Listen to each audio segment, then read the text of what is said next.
चलिए अब बात करते हैं मनोहर सरकार में विकास की आखिर रफ्तार कहां तक बढ़ी। किसी भी राज्य के देखिए विकास का पैमाना सिर्फ राज्य की औद्योगिक और आर्थिक विकास तक ही उसको सीमित नहीं रहता। राज्य में रहने वाला हर बाशिंदा आखिर कितना खुश है और कितना संतुष्ट है और कितना स्वस्थ भी है, यह भी उस राज्य के विकास में महत्वपूर्ण भूमिका निभाता है। अब इस पहलू को समझा और जाना हरियाणा की मनोहर सरकार ने, और इसलिए तो घरों में जमीन बंटवारे का झगड़ा हो या फिर प्रदेश की जनता की मेंटल हेल्थ, हर दिशा में मनोहर सरकार काम कर रही है।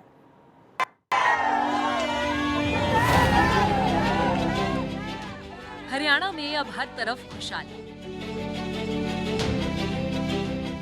घरों में न कलेश न कोई तंगहाली, हर चेहरे पर मुस्कान, क्योंकि प्रदेश में है मनोहर सरकार। हरियाणा में पारिवारिक जमीनों के बंटवारे के विवाद अब खत्म होने जा रहे हैं। सूबे की सरकार इसके लिए कानून लाने की तैयारी कर रही है और इसके साथ ही राज्य के 100 गांवों में जल्द चकबंदी की प्रक्रिया शुरू की जाएगी, जिसके लिए सरकार की ओर से सीएम मनोहर लाल ने अधिकारियों को कार्य योजना बनाने के निर्देश दिए हैं। इस दौरान सीएम मनोहर लाल ने कहा, गुरुग्राम की तर्ज पर प्रदेश के अन्य जिलों को औद्योगिक और आर्थिक रूप से विकसित करने पर बल दिया जा रहा है। गुरुग्राम आज एक ग्लोबल सिटी और आईटी हब बन चुका है। दुनिया की 400 फॉर्च्यून कंपनियों के ऑफिस गुरुग्राम में ही हैं। इसी प्रकार फरीदाबाद जिला भी अब आगे बढ़ रहा है। जेवर एयरपोर्ट से कनेक्टिविटी होने से यहाँ औद्योगिक गतिविधियों में बढ़ोतरी हो रही है। इतना ही नहीं, हिसार में एयरपोर्ट शुरू होने से उस जिले में और अधिक प्रगति होगी। पंचकुला जिला भी एक सेंट्रल लोकेशन पर है। चंडीगढ़ एयरपोर्ट का फायदा भी मिलता है।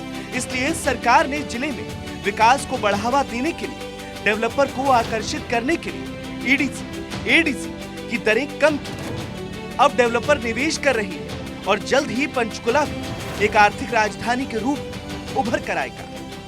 तेजी से विकास के साथ ही प्रदेश में रहने वाले लोगों के बेहतर जीवन शैली और उनकी परेशानियों को दूर करने की जिम्मेदारी भी मनोहर सरकार बखूबी निभा रही है। इसी के तहत हरियाणा में हैप्पीनेस इंडेक्स भी शुरू होगा।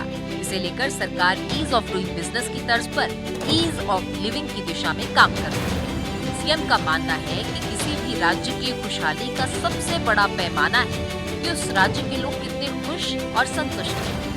सीएम मनोहर लाल कहते हैं, लोगों के जीवन को कैसे सुखी किया जाए, इसके लिए ईज ऑफ डूइंग बिजनेस की तर्ज पर ईज ऑफ लिविंग की दिशा में आगे बढ़ने की आवश्यकता है। लोग कितने खुश हैं, इसके लिए भी पैरामीटर बनाने होंगे।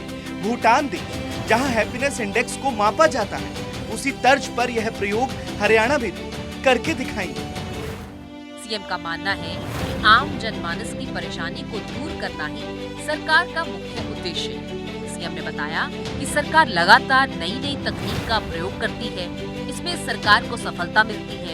आज परिवार पहचान पत्र के माध्यम से लोगों को राशन कार्ड, पेंशन, आयुष्मान और चिरायु हरियाणा योजना इत्यादि का लाभ घर बैठे ही मिल रहा है।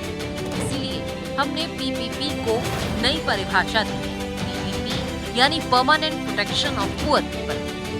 इसी के साथ ही सीएम प्रदेश के बेटे और बेटियों और साथ ही खिलाड़ियों का भी पूरा ख्याल रखते हैं। इसीलिए तो जब हरियाणा की वर्ल्ड फेमस पर्वतारोही अनीता कुंडू अपने अगले मिशन पर निकली तो सीएम मनोहर लाल ने उनसे मिलकर उनकी खूब हौसला अफजाई की। अनीता कुंडू अब नेपाल की माउंट मकालू को फतेह करने की तैयारी कर रही है। नेपाल की यह चोटी 8,481 मीटर ऊंची है।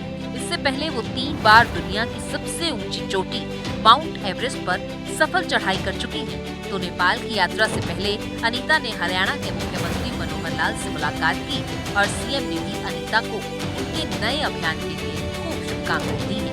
Bureau report, Bharat 24।